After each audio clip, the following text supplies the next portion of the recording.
ఈ వీడియో కనుక మీ ఫీల్డ్లోకి వచ్చుంటే కంగ్రాట్స్, మీరు ఎడ్యుకేషన్ గురించి ఆలోచిస్తున్నారు. లేకపోతే మీరు కాన్ఫిడెన్స్ గురించి, ఫ్రీ థింకింగ్ గురించి, ఇండియన్ ఎడ్యుకేషన్ సిస్టమ్ ఎలా ఉంది, ఒక బ్రిలియంట్గా ఉన్న వ్యక్తి ఎందుకు సైలెంట్ అయిపోతున్నాడు, వీటి గురించి ఆలోచిస్తున్నారు. అదే ఈ రోజు టాపిక్ కూడా. ఒక బ్రిలియంట్ స్టూడెంట్ ఎందుకు సైలెంట్ ఉన్నాడు, ఈ ఎడ్యుకేషన్ సిస్టమ్ అతన్ని ఎలా సైలెంట్లో ఉంచాలనుకుంటుంది, ఇది తెలుసుకునే ప్రయత్నం చేద్దాం. హాయ్, నా పేరు ప్రకాష్. మన సొసైటీలో జనరల్గా ఒక కామన్ బిలీఫ్ ఉంటుంది.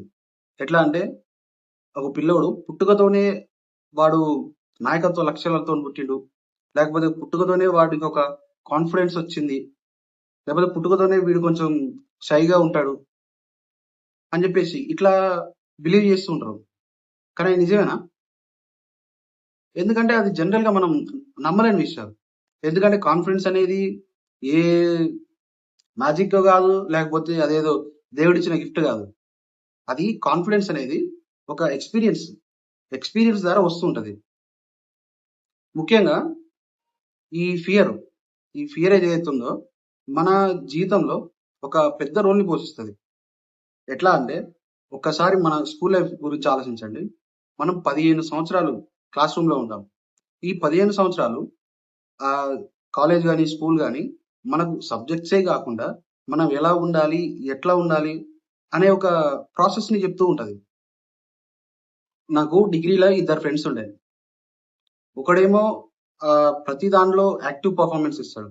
అంటే ప్రెజెంటేషన్స్ కానీ, 10 మందిలో అటెన్షన్ తీసుకురావడం కానీ, క్వశ్చన్స్ అడగడం కానీ, లేకపోతే ఏదైనా ప్రాబ్లం వచ్చిందంటే దాన్ని ఎట్లా సాల్వ్ చేయాలనే ఒక ఇంటెన్షన్. ఇది చూసి మేమందరం అరే వీనికి లీడర్షిప్ క్వాలిటీస్ చాలా ఉన్నాయి, వీడు భవిష్యత్తులో చాలా పైకి ఎదుగుతాడు అని చెప్పేసి మంచి ఒపీనియన్ ఉంది వాని మీద.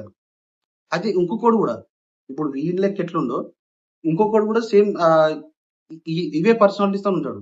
కానీ వీడేం చేస్తాడు, వీడు 10 మందిలో మాట్లాడాలంటే కొంచెం నామూసిగా ఫీల్ అవుతాడు.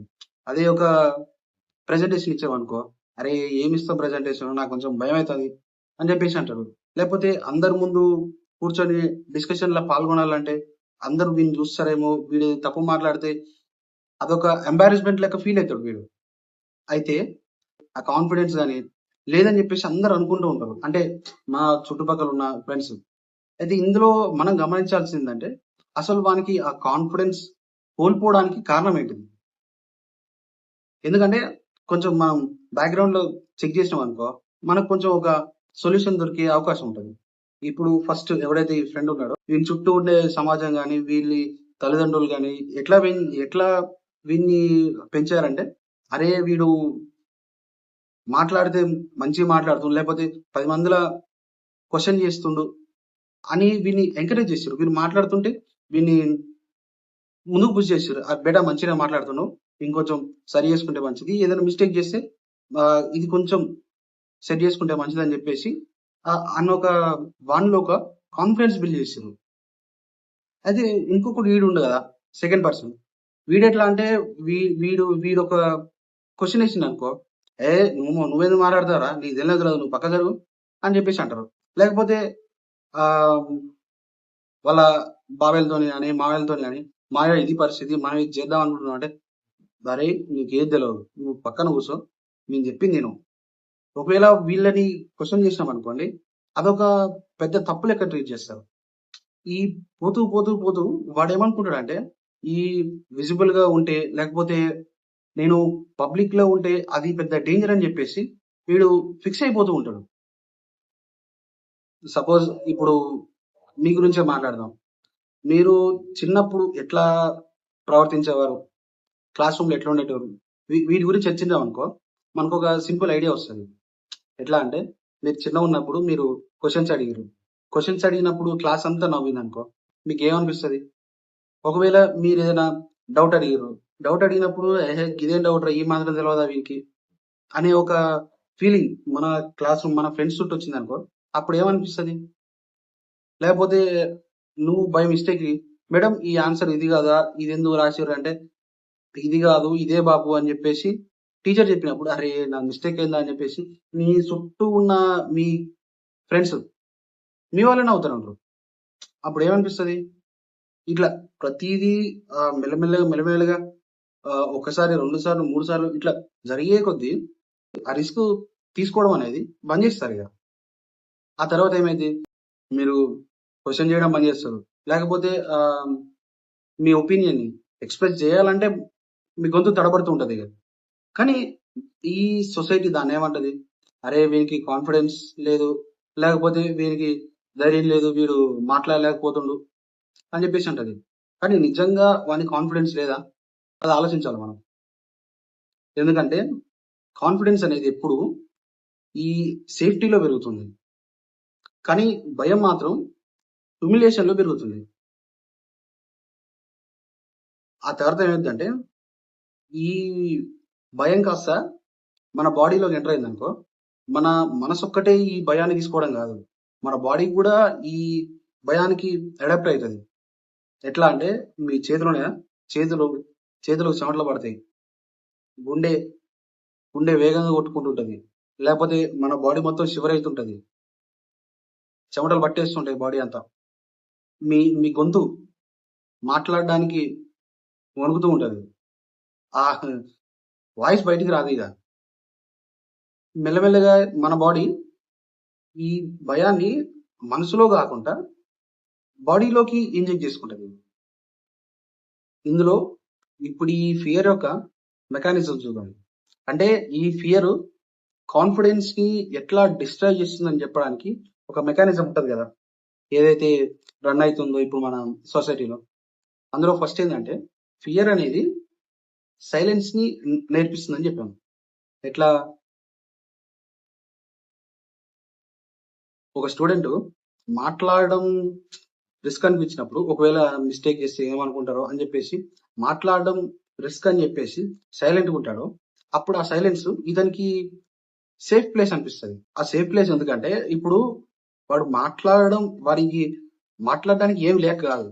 ఒకవేళ వాడు మాట్లాడితే 10 మంది ఏమనుకుంటారు అని చెప్పేసి అట్లా ఫియర్ అనేది ఈ సైలెన్స్ ని క్రియేట్ చేస్తూ ఉంటది.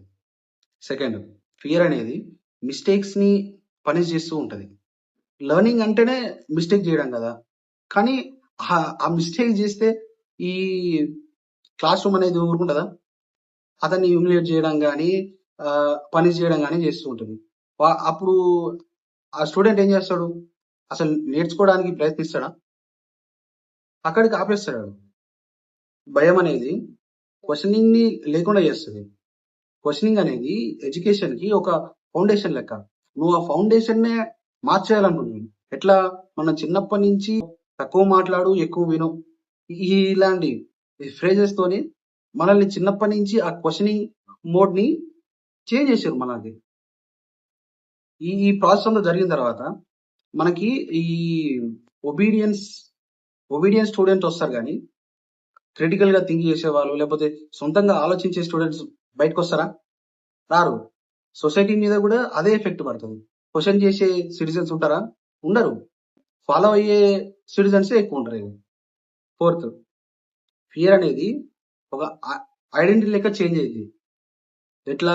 ఇన్ని సంవత్సరాల పాటు వాళ్ళు హ్యూమిలియేషన్ కి గురయ్యి, లేకపోతే ఇన్ని సంవత్సరాల పాటు వాళ్ళు సైలెంట్ గా ఉండి ఒక స్టేజ్ వచ్చిన తర్వాత ఏ అమ్మా నా పరిస్థితి, నేను మాట్లాడలేను, నేను క్వశ్చన్ చేయలేను, నాకు కాన్ఫిడెన్స్ లేదు, లేకపోతే నాకు లీడర్షిప్ క్వాలిటీస్ అనేవి లేవు అని చెప్పేసి ఆ మైండ్ సెట్ అట్లా బిల్డ్ చేసుకుంటూ ఉంటారు. ఇక మనం చిన్నప్పటి నుంచి క్లాస్ రూమ్ లో కొన్ని ఏమంటారు, కొన్ని సెంటెన్స్ వింటూ ఉంటాం. ఎట్లా అంటే టీచర్స్ అంటే కొంచెం భయం ఉండాలి, అదే భయం డిసిప్లిన్ నేర్పిస్తుంది, లేకపోతే స్ట్రిక్ట్ టీచర్స్ అందరూ బెస్ట్ టీచర్స్ అని చెప్పేసి. కానీ ఇదే లాజిక్ ప్రకారం చూస్తే ఎవరైతే ఎక్కువ భయపడుతున్నాడో వాడే ఎక్కువ ఇంటెలిజెంట్ కావాలి. కానీ ఉన్నారా?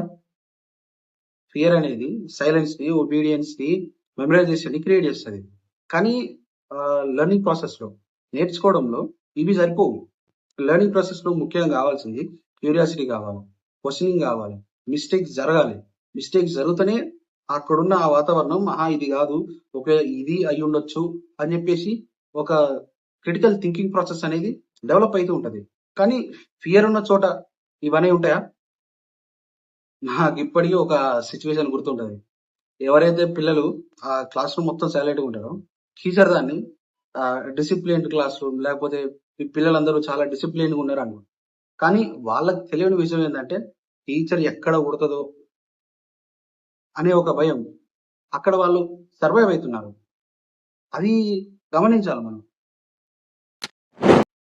ఇట్లా క్లాస్ రూమ్ ఫియర్ నుంచి బయటకొచ్చిన పిల్లోడు ఈ సోషల్ ఫియర్‌ని కూడా సమాజంలో సమాజంలో కొంత భయం అనేది ఉంటుంది. ఆ భయాన్ని కూడా వీడు ఎదుర్కోవాల్సొస్తుంది. ఎట్లా అంటే వాడు ఇంగ్లీష్ మాట్లాడితే అదొక భయం. లేకపోతే వాని ఇంగ్లీష్ ఎట్లా ఉంటది, వాని యాక్సెంట్‌ని ఏమనుకుంటారో అని భయం. ఈ పిల్లోడి పేరెంట్స్ ఏం చేస్తున్నారు, వాళ్ళ ఆక్యుపేషన్ ఏంటి అని చెప్పాలంటే భయం. ఎట్లా అంటే ఇప్పుడు ఓ పిల్లోడున్నాడు. వీడు ఏం చెప్తాడంటే మా డాడీ డాక్టరు, లేకపోతే మా డాడీ లాయరు, లేకపోతే మా డాడీ ఒక గవర్నమెంట్ ఆఫీసర్ అని చెప్పేసి చాలా ప్రౌడ్‌గా చెప్పుకుంటాడు. అదే ఈ ఫియర్ నుంచి, క్లాస్ రూమ్ ఫియర్ నుంచి ఎప్పుడైతే సొసైటీలోకి వస్తాడో, వాడు మా డాడీ కన్‌స్ట్రక్షన్ వర్కరు, లేకపోతే మా మమ్మీ ఇంటికాడ పని చేస్తది అని చెప్పగలుగుతాడా? ఆ భయం. అంటే ఆ భయం, ఆ సమస్య ఎక్కడుందసలు? ఆ పనిలో సమస్య ఉందా? కాదు గదా! ఆ పనికి ఈ సమాజం ఇచ్చే రెస్పెక్ట్‌లో సమస్య ఉంది. ఆ రెస్పెక్ట్ అనేది అన్‌ఈక్వల్ అయినప్పుడు, అంటే ఆ రెస్పెక్ట్ అనేది కింద మీదిగా ఉన్నప్పుడు, ఈ కాన్ఫిడెన్స్‌లో గూడా ఆ ఈక్వల్‌నెస్ అనేది రాదిగ. మరి దీనికి సొల్యూషన్ ఏంటి? ఫస్ట్ ఏం చేయాలంటే, ఈ కాన్ఫిడెన్స్ ఏదైతే ఉందో అదొక బ్లైండ్ వర్షిప్ అనుకోవడం మానేయాలి అది. కొన్నిసార్లు కాన్ఫిడెన్స్ అనేది అదొక ఎబిలిటీ కింద ఉంటది. కొన్నిసార్లు అదొక ప్రివిలేజ్ కింద ఉంటది. కొన్నిసార్లు స్టూడెంట్స్ సైలెంట్‌గా ఉంటే, ఆ సైలెంట్ వెనక ఒక ఇంటెలిజెన్స్ దాగి ఉంటది. అది గమనించాలి. సెకండ్, ఒక స్టూడెంట్ మిస్టేక్ చేస్తే, ఆ మిస్టేక్ మంచిదే, ఇంకోసారి ప్రయత్నించు అనే ఒక లెర్నింగ్ స్పేస్‌ని క్రియేట్ చేయాలి. ఎందుకంటే కాన్ఫిడెన్స్ ఎక్కడ బిల్డ్ అయిద్దంటే, నేను తప్పు చేసినా గాని నా ఇజ్జత్ పోదు అనే ఒక మైండ్ సెట్ స్టూడెంట్ లోపట ఉంటే, అప్పుడు ఆ కాన్ఫిడెన్స్ అనేది బిల్డ్ అయితూ ఉంటది. థర్డ్, ఈ డిగ్రీ ఆఫ్ లేబర్ ఏదైతుందో దాన్ని ఫస్ట్ పిల్లలకి నేర్పించాలి. ఎట్లా అంటే ఒక మనిషికి విలువ వాడి ప్రొఫెషన్ వల్ల గాని, వాని లాంగ్వేజ్ వల్ల గాని, వాని క్యాస్ట్ వల్ల గాని, వాని స్టేటస్ వల్ల గాని రాదు. అది ఈ విషయం ముందు స్టూడెంట్స్‌కి చెప్పాలి. లాస్ట్‌కి ఫోర్త్ వన్ ఏందంటే, ఫియర్‌ని ఈ రెస్పాన్సిబిలిటీ అనే ఒక దాంతో రీప్లేస్ చేయాలి. ఎట్లా అంటే, ఇప్పుడు నువ్వు చెప్తే ఒక 10 మంది వింటరు. 10 మంది విన్నప్పుడు అరే! నేను నా మాటకి ఒక 10 మంది వాల్యూ ఇచ్చి ఆహ్, నేను చెప్పింది నమ్ముతున్నప్పుడు, నేను నా బాధ్యతగా దీన్ని తీసుకొని వాళ్ళకి ఒక మంచి మాటలు, ఒక 4 మంచి మాటలు చెప్పాలని ఒక రెస్పాన్సిబిలిటీ. ఈ ఫియర్‌ని ఆ రెస్పాన్సిబిలిటీతోని రీప్లేస్ చేసినప్పుడు, ఈ కాన్ఫిడెన్స్ అనేది బిల్డ్ అయితది. దానికి కొంచెం ఎంకరేజ్‌మెంట్ కావాలి. ఆ సైకలాజికల్ సేఫ్టీ కావాలి. అప్పుడు ఆ రియల్ కాన్ఫిడెన్స్ అనేది బిల్డ్ అయితూ ఉంటదిగ. మన ఎడ్యుకేషన్ సిస్టమ్‌లో అతిపెద్ద దాన్నేమంటారది? అపోహ ఏందంటే, భయం లెర్నింగ్‌ని క్రియేట్ చేస్తుందని చెప్పేసి. కానీ కొన్ని సార్లు ఈ ఫియరే లెర్నింగ్‌ని డిస్ట్రాయ్ చేస్తూ ఉంటది. కొన్నిసార్ల రూమ్‌లో చాలా సైలెంట్‌గా ఉన్న వ్యక్తి, అతను తక్కువ కేపబుల్ అని కాదు. అతను చాలా ఫియర్‌ని తన గుండెల్లో మోస్తుందని చెప్పేసి మనం అర్థం చేసుకోవాలి. మనం మీన్స్ ద ఎడ్యుకేషన్. ఇది అర్థం చేసుకోవాలి. ఇది అర్థం చేసుకున్న రోజు ఎందుకు బ్రిలియంట్ స్టూడెంట్స్ సైలెంట్‌గా ఉన్నారో మనకు అప్పుడు ఆన్సర్ తెలుస్తది.